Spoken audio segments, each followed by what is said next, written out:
think we've gone through about 4 strategies of things to do, but I was intrigued by something you said, which was to know how to avoid common mistakes. What do you see as common mistakes that people make in career transitions? So, I mean, the first is, we talked about it, be realistic. Yeah. I mean, A, this is not easy.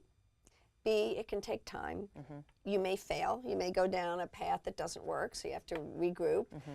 But you've got to know that you're going to make it. It's going to be okay, but you've got to be realistic about it. And, you know, very closely connected is be patient. Right. Because it can take It's time. a hard one sometimes. You know, lightning could strike, and it does. Right. But more likely, you're going to have to navigate this and figure it out and give yourself enough time and enough space to do it. And that's why, you know, project work is actually an interesting way to keep yourself busy as you go through this, because oftentimes that can turn into something that you don't expect. Right, right. Well, and also it seems like there's a phrase that you've used several times that I've always liked, which is embrace the serendipity, is that opportunities may come up. You may not be ready for them or even want them, or you may not think you want them, but you really should embrace them. And, you know, there's sort of 3 things that are connected. You know, A, you've got to be realistic, you've got to be patient, but you've also got to roll up your sleeves. You may have to take a step back. You may have to do things that feel uncomfortable. Right. But again, you're trying to forge a way into something new. Right. And so, like anything new, you know, it's going to feel a little uncomfortable. You're going to have to do some things. Also, we always talk about the importance of teamwork, which is, of course, important.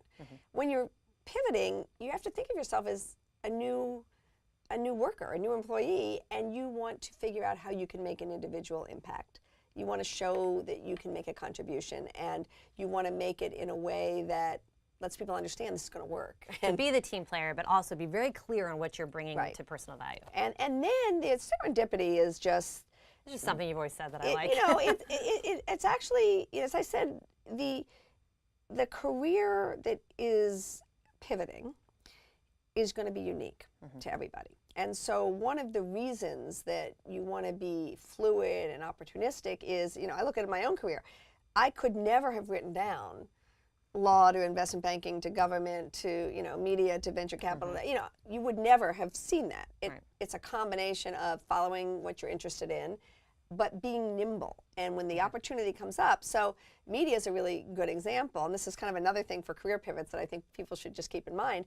I got an opportunity to go into media precisely because I knew nothing about it. And it was a situation where there had been an attempt to create a new market, and the people who knew a lot about that market were very rigid in their thinking, and they said, I know how to do this, and of course it's a new market, so sometimes knowledge can be an obstacle, not not a plus.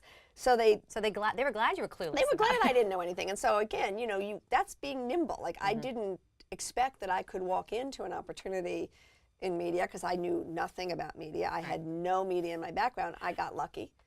Found something that was. So I think it's just keeping your eyes open, being receptive to things that you hadn't thought of, but that might work, and trying them.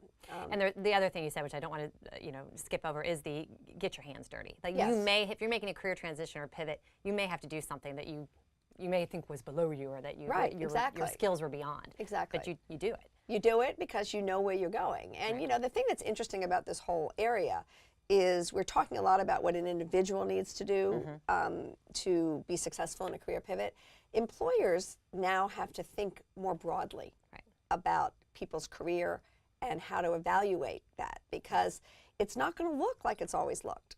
And so the ability to understand that people are pursuing different things at different times, and to be able to assess and evaluate the quality of that individual, even though it's a lot harder than it used to be when you said, okay, they advanced up in 2.6 months. You know, and so I think it's a new skill for employers too, to be aware that this is happening at the rate that it's happening, and to adjust their own expectations and skills, honestly, in order to recognize the great talent that's out there that is pursuing a different path. It really does feel like a new normal. I think we're going to see more and more people who, both again by choice or by happenstance, are finding themselves looking to make a career pivot, and I think they should feel excited about that opportunity, and excited about where it might take them.